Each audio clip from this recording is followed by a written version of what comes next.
ખેડૂતો માટે લડવા નીકળેલા બે નેતાઓ જે જૂના સાથીઓ હતા, એક સમયના પાકા મિત્રો હતા, તેઓ વચ્ચે હવે તિરાડ પડી છે અને ખેડૂતોનું કોને વધારે જ્ઞાન છે તેની જાહેર મંચ પરથી ચર્ચા કરવામાં આવી રહી છે। વાત છે રાજુ કરપડા અને પ્રવીણ રામની।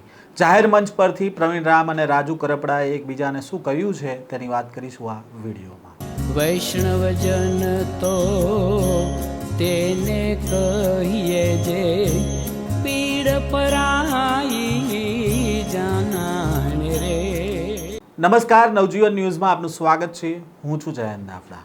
આમ આદમી પાર્ટીમાં જ્યારે રાજુ કરપડા હતા ત્યારે પ્રવીણ રામ અને રાજુ કરપડા ખેડૂતોના મુદ્દે એક સાથે લડાયક ભૂમિકામાં જોવા મળતા હતા। તેમણે સાથે અનેક આંદોલનો પણ કર્યા, સાથે જેલમાં પણ ગયા અને જ્યારે જેલમાંથી બહાર નીકળ્યા આ બંને નેતા, ત્યારે રાજુ કરપડા દ્વારા અચાનક આમ આદમી પાર્ટીમાંથી રાજીનામું ધરી દેવામાં આવ્યું અને આમ આદમી પાર્ટી પર અનેક ગંભીર આક્ષેપો પણ લગાવવામાં આવ્યા। જો કે સામે બાજુએ આમ આદમી પાર્ટીના નેતાઓ દ્વારા પણ રાજુ કરપડા ઉપર આક્ષેપ લગાવવામાં આવ્યા અને કહેવામાં આવ્યું કે હવે તેમણે ભાજપમાં જોડાવાના છે, એટલા માટે આ પ્રકારના નિવેદન છે તે આપવામાં આવી રહ્યા છે। તેવામાં રાજુ કરપડા કયા પક્ષમાં જોડાશે તે મામલે કોઈ ખુલાસો નહોતો કર્યો અને તેમણે કહ્યું હતું કે ખેડૂતોનું સંમેલન બોલાવવામાં આવશે અને ત્યારબાદ ખેડૂતો દ્વારા જે નિર્ણય જાહેર કરવામાં આવશે તે તેમને તેના અનુરૂપ છે તે આગળ વધશે।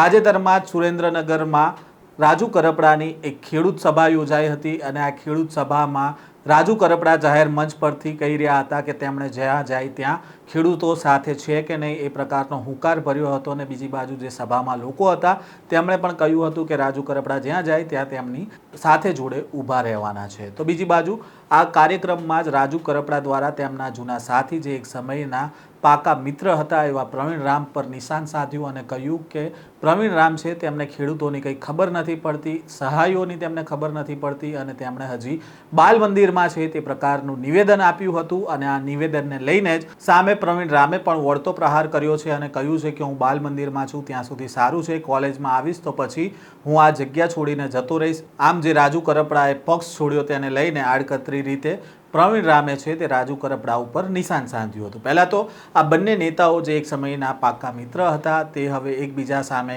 કઈ પ્રકારના નિવેદનો કરી રહ્યા છે તેમને સાંભળીએ। કે એ પણ મારા જેલના સાથી મિત્ર હતા। હળદરની ઘટનામાં જ્યારે અમે આંદોલન કર્યું ત્યારે એને સમર્થન આપવા માટે પણ આવેલા, પરંતુ ક્યાંક ને ક્યાંક હું એવું માનું છું કે ખેડૂત નેતા તરીકે કોઈને બનાવવાની કોશિશ થઈ રહી છે, પણ માનીએ કે બાલ મંદિરમાંથી ગ્રેજ્યુએશન પૂરું થાય ત્યાં સુધી સારું અભ્યાસ કરે અને જે ખરેખર ડિગ્રી પ્રાપ્ત કરવી છે ત્યાં સુધી હું ઈચ્છું કે પ્રવીણભાઈ પણ પહોંચે, બીજા કોઈ નેતા પણ પહોંચે। પણ હાલની સ્થિતિ એવી છે કે ખેડૂત નેતા બનવું અથવા ખેડૂતો માટે કઈ લડાઈ લડવી તો એમાં પૂર્ણ અભ્યાસ કરવો જોઈએ। 2-4 મહિના 5 મહિનાના અભ્યાસથી ખેડૂત નેતા બની શકાતું નથી। જાતે કોઈ ટેગ લગાવે ખેડૂત નેતાને તો એવી રીતે લાગી શકતો નથી। ખેડૂતો માટે હર હંમેશ કામ કરવું પડે ને ત્યારે ખેડૂતોના દિલમાં જગ્યા મળે અને ખેડૂતો પોતાના નેતા તરીકે સ્વીકારે।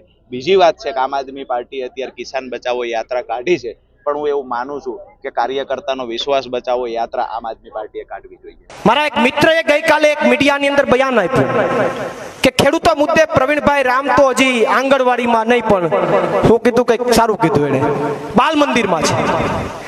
ખેડૂતોના મુદ્દામાં પ્રવીણભાઈ રામ હજી બાલ મંદિરમાં છે। હાડું મનોજભાઈ ઈ સમજાતું નથી, મારું બાલ મંદિર પૂરું નથી થતું, 2016 થી ચાલુ થયું। 2016 માટે ખેડૂતોના ઇકોઝોન માટે હું લડ્યો છે, આ કે ના?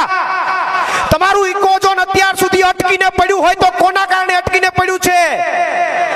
કોના કારણે અટકીને પડ્યું છે? 2016 થી ખેડૂતો માટે, ગુજરાતના ખેડૂતો માટે લડું છું સાહેબ। 14 દિવસ સુધી આ પ્રવીણ રામે શરીરમાં અન્નનો દાણો નથી લીધો આ ગીરના ખેડૂતો માટે। અને મારો એક મિત્ર એમ કહે છે કે પ્રવીણભાઈ તો હજી બાલ મંદિરમાં છે, પણ મારે એને કેવું છે કે મારે બાલ મંદિરમાં જ રહેવું છે, મારે કોલેજમાં નથી જવું ભાઈ, મારે નથી ડિગ્રી લેવી।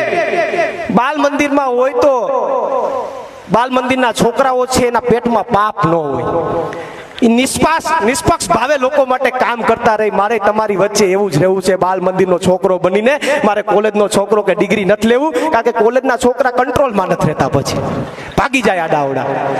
એટલે આપણે એ નથી કરવું, આપણે બાલ મંદિરમાં જ રહેવું છે।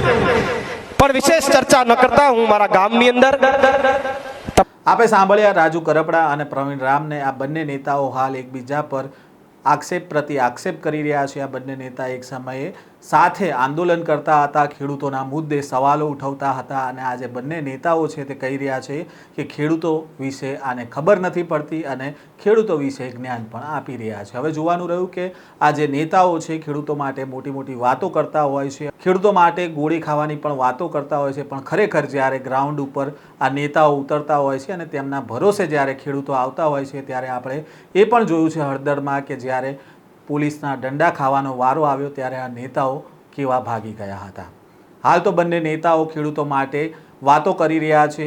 એક નેતા ખેડૂતોની સભા બોલાવી રહ્યા છે તો બીજા નેતા ખેડૂતો માટે રેલી કાઢી રહ્યા છે. પણ હવે ખરેખર ખેડૂતોને જ્યારે જરૂર પડશે નેતાઓની ત્યારે આ નેતાઓ ખેડૂતોની પડખે ક્યારે આવે છે તે જોવું રહ્યું. આ પ્રકારના સમાચાર અને અહેવાલ સાથે ફરી મળીશું. નવજીવન ન્યૂઝ સાથે જોડાયેલા રહેજો.